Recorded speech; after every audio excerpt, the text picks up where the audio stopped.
Hey everyone, if Cairn is stuttering or lagging on your PS5, here's a super simple fix you can try.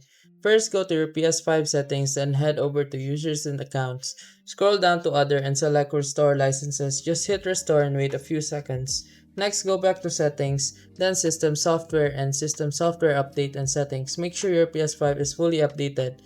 If not, click Update using Internet. And that's it. Restoring licenses and making sure your system is updated usually fixes most stuttering or lag issues in Cairn. Give it a try and your game should run smoother. And remember, if this video helped you fix something or saved you from wasting money, here's an easy way to support the channel. You'll find an Amazon link in the description. Bookmark it and use it whenever you shop.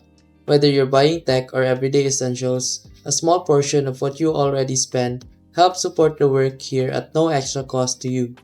And trust me, Amazon won't even notice. If you want to support directly, you can also buy me a coffee or check out the phone accessories store linked below. Totally optional. That's it. Thanks for the support. Stay sharp and I'll see you in the next video.